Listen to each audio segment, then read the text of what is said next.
ഒട്ടകത്തിന്റെ മുകളിൽ തയ്യാറാക്കി വെച്ചിരിക്കുന്ന കൂടാരത്തിന്റെ അകത്തേക്ക് ആയിഷ ബീവി നദാ കേറുകയാണ്. എല്ലാവരും ആയിഷ ബീവി കേറുന്നത് കണ്ടോ. പക്ഷേ ആയിഷ ബീവി അതിന്റെ അകത്ത് കയറി കഴിയുമ്പോ കുറച്ച് കഴിയുമ്പോഴാണ് പടച്ചവന് തന്റെ കഴുത്തിൽ കിടന്ന ഒരു മാല കാണുന്നില്ല. ആയിഷ ബീവി റളിയല്ലാഹു തആല അൻഹ ചിന്തിക്കുകയാണ്, പടച്ചവനെ ഞാൻ പോയ സ്ഥലത്തെങ്ങാണ് നഷ്ടപ്പെട്ടു പോയോ.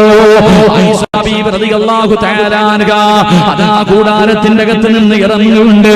അതാ താൻ പോയ സ്ഥലത്തേക്ക് മാല തിരക്കിയിട്ട് നടന്നു പോകുമ്പോ എന്റെ പ്രിയമുള്ളവരെ എല്ലാവരും വന്ന് കൂടാരത്തിന്റെ അകത്ത് കയറി എല്ലാവരും അതാ യാത്ര തുടങ്ങുകയാണ്. പ്രവാചകനും തന്റെ അനുയായികളും യാത്ര തുടങ്ങുകയാണ്. ആയിഷ ബീവി റളിയല്ലാഹു തആല അൻഹ അതിന്റെ മുകളിലേക്ക് കയറുന്നത് കണ്ടതാ. ആയിഷ ബീവി ഉണ്ടെന്ന് കരുതിയിട്ട് പ്രവാചകനും സഹാബാക്കളും യാത്ര തുടങ്ങുകയാണ്. ആയിഷ ബീവി റളിയല്ലാഹു തആല അൻഹ അവസാനം തിരിച്ചു വന്നപ്പോ എല്ലാവരും പോയി കഴിഞ്ഞു.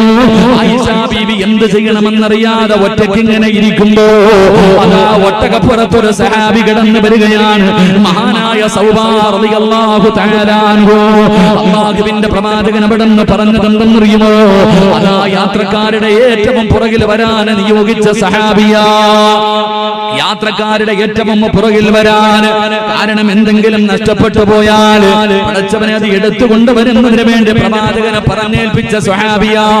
അതാ മഹാനായ സൗബാ റളിയല്ലാഹു തആല അൻഹു തന്റെ ഒട്ടകത്തിന്റെ പുറത്തിങ്ങനെ വരുമ്പോ അതാ പർദ്ദയും ധരിച്ചൊരു പെണ്ണിരിക്കുകയാണ്. അതാ മഹാനായ സൗബാ റളിയല്ലാഹു തആല അൻഹു നോക്കുമ്പോ ആരെന്നറിയുമോ? ഉമ്മഹാത്തുൽ മുഅ്മിനീൻ മഹദി ആയിഷ, മുസ്ലിമീങ്ങളുടെ ഉമ്മയായ ആയിഷ ബീവി റളിയല്ലാഹു തആല അൻഹ. എന്താണെന്ന് പോലും ചോദിച്ചില്ല. അല്ലാഹുവിന്റെ പ്രവാചകന്റെ ഭാര്യയാണല്ലോ. അവിടുന്ന് ഒട്ടകത്തിന്റെ മുകളിൽ കയറ്റുകയാണ്. സൗബാ റളിയല്ലാഹു തആല അൻഹ മുന്നിൽ നടക്കുകയാ.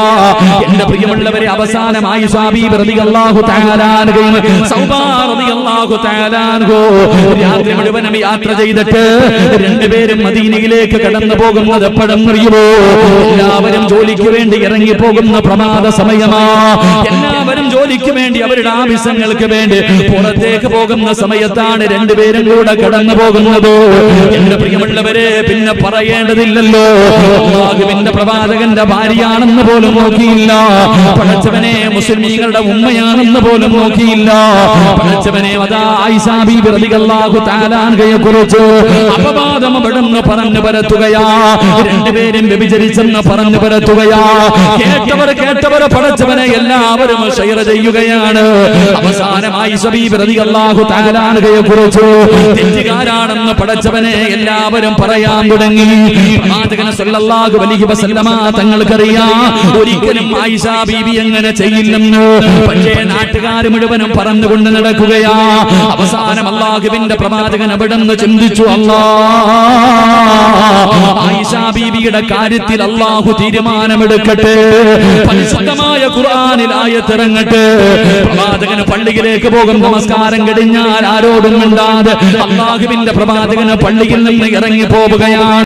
ഒരു മനുഷ്യനോടും മിണ്ടുന്നില്ല. എല്ലാവരും പ്രവാചകന്റെ ഭാര്യയെ കുറിച്ച് മോശമായി പറയുമ്പോ ആരോടും മിണ്ടാതെ വീടിന്റെ അകത്തിരിക്കുന്ന മഹാനായ നബി മുഹമ്മദ് മുസ്തഫ സല്ലല്ലാഹു അലൈഹി വസല്ലമ തങ്ങള് അല്ലാഹുവിന്റെ പ്രവാചകന്റെ വീടിന്റെ അകത്തേക്ക് മഹാനായ സയ്യിദുനാ ഉമർ ഇബ്നുൽ ഖത്താബ്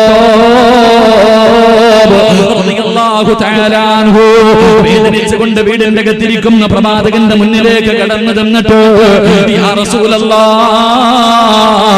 എന്തേ നബിയേ ആരോടും മിണ്ടാത്തതെന്തേ നബിയേ, ആരോടും മിണ്ടാത്തതെന്തേ നബിയേ? അല്ലാഹുവിന്റെ പ്രവാചകനെ മിണ്ടാതെ ഇരിക്കുമ്പോ ഉമർ ഇബ്നുൽ ഖത്താബ് തങ്ങളെ ചോദിക്കുകയാണ്, എന്തേ നബിയേ സംസാരിക്കാത്തത്? അല്ലാഹുവിന്റെ റസൂൽ ചോദിക്കുന്നു, ഉമറേ എല്ലാവരും എന്റെ ഭാര്യയെ കുറിച്ച് പറയുന്നത് കേട്ടോ. എവിടെ നോക്കിയാലും എന്റെ ഭാര്യയെ കുറിച്ചാണ് ചർച്ച ചെയ്യുന്നത്. ഉമറേ നിന്റെ അഭിപ്രായം എന്താ? അല്ലാഹുവിന്റെ പ്രവാചകൻ ഉമർ ഇബ്നുൽ ഖത്താബ് റളിയല്ലാഹു തആല അൻഹുവിനോട് അവിടുന്ന് ചോദിക്കുന്ന നിന്റെ അഭിപ്രായം എന്താണ്?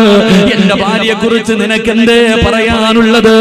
ഉമർ തങ്ങൾ അല്ലാഹുവിന്റെ റസൂലിനോട് പറഞ്ഞ മറുപടി എന്തെന്നറിയോ?